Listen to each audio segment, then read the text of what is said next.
Hey everyone, and welcome. All right, today we are diving deep into a company that so many of you have been asking about, one of the hottest names in the Indian defense sector, Astra Micro Products. You see, this company is right at the epicenter of India's huge push to modernize its military. And that leads us to the billion-dollar question, doesn't it? Is this the one? Could this be the single best defense stock you can own in India right now? And look, the hype is absolutely real. Just look at this number, a staggering 50% compound annual growth rate over the last 5 years. I mean, wow. That's some serious wealth creation right there for anyone who got in early. And this isn't just hot air, you know? It's backed by a rock-solid and growing order book. As of December, we're talking over 2,200 crore rupees. That gives them incredible visibility into what their revenues are going to look like down the road. And it's not just the top line. The profits look amazing too, growing at a super healthy 29% per year. So, on the surface, everything looks perfect, right? A dream growth stock. But, is it really? Okay, so here's how we're going to tackle this. First, we'll look at the bull case, everything that's going right for the company. Then, and this is crucial, we're going to dig into the serious red flags hiding in the numbers. And finally, we'll put it all together and come to a verdict. All right, let's kick things off with the bull case. Why are investors just so incredibly excited about this company's future? What's the engine driving all this growth? Well, first off, Astra is basically riding this massive wave, a super cycle, if you will. India's defense budget is just soaring, especially for new equipment. That part's up 30%. And the government's whole Make in India policy, well, that basically means all that money is being funneled right to domestic players like Astra. They're not just some random supplier, they're a critical partner on huge national security projects. And they have this incredible technical moat. It's like their secret sauce in the super complex world of high-frequency microwave systems. It's really, really hard for anyone else to do what they do. Okay, now take a look at this. This chart is super interesting because it shows you exactly where their business is coming from. A massive 2/3 is from defense, which is exactly what you want to see. But here's the clever part. They're not a one-trick pony. They've got solid business in meteorology and space, which gives them some really healthy diversification. On top of all that, the company's making some seriously smart strategic moves. Their joint venture with Israel's defense giant Rafael, that's a high-margin business with a fast-growing $80 million order book. They've also signed a new agreement with BEL, which is a huge deal. BEL is India's biggest defense public sector company. And the cherry on top, the board just approved a plan to demerge their space and meteorology businesses. That's a classic move to unlock more value for shareholders. But you know how it goes. Every great story has a twist. We've seen the good stuff, the amazing growth, the profits. But now we have to talk about the red flags. Because when you peek under the hood, the cash situation tells a completely different and, frankly, a much scarier story. Yeah, this is the exact point where that simple, beautiful growth story starts to get really complicated. So this slide right here, it lays out the core problem perfectly. On one hand, you've got a profit of 154 crores. Looks great, right? But then you look at the cash from its actual business operations, and it's negative 90 crores. Let that sink in. The company is profitable on paper, but in the real world, it's actually burning through cash. And you might think, okay, maybe it was just a bad year. But no, this isn't a one-off thing. It's a pattern. For 3 years in a row, the company has been bleeding cash from its main business. That means its day-to-day operations aren't funding themselves. They have to get that money from somewhere else, like taking on debt. So the big question is why? Why are they burning through so much cash?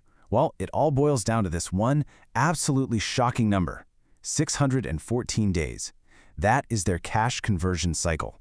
And let me tell you, that number is astronomically high. So what on earth is a cash conversion cycle? Think of it like this. It's the number of days it takes for a company to turn the money it invests in building something into actual cash in the bank from a sale. So a number like 614 days, that means from the moment they start working on a product, it takes them almost 2 full years to see the cash from that sale. You can imagine the kind of strain that puts on a business.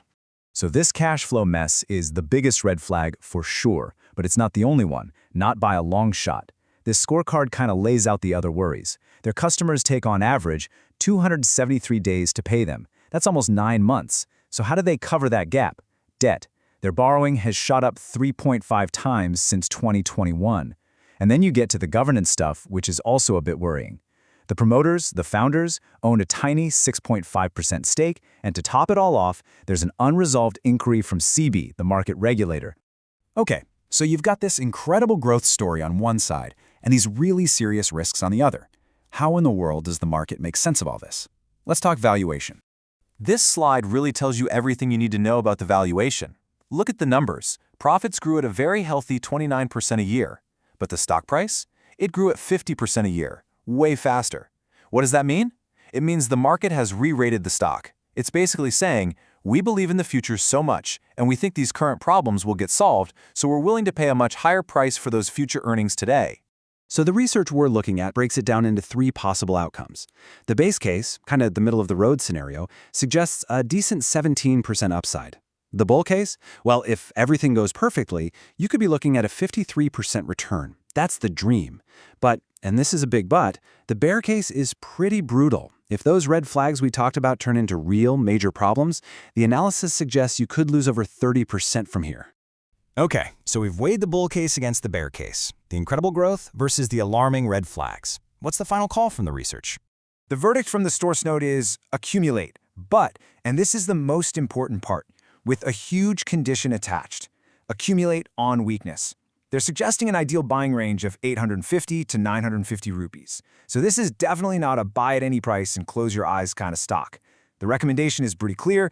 The long-term story is good, but the short-term risks are very real, so you should probably wait for a better entry point. All right, let's wrap this up. What are the 3 big things you absolutely need to take away from this analysis? First, this is a textbook example of a high-growth, high-risk company. The story is amazing, but the financial health is shaky. Second, and this is a lesson for any investor, the P&L doesn't tell you everything. You have to dig into the cash flow to get the real story. And third, remember the old saying, price is what you pay, value is what you get. The market is already pricing in a ton of good news here, and the risks suggest that being patient and waiting for a better price is probably the smarter play. Okay, before we finish up, I just need to share a quick but really important disclaimer. The analysis shared in this explainer is for educational and informational purposes only. I am not a SEBI-registered research analyst or investment advisor. Investing in the stock market involves significant risks. The data and charts shown are based on public information and my personal research notes. Please do not treat this as a buy or sell recommendation. Always conduct your own due diligence or consult with a SEBI-registered professional before making any financial decisions.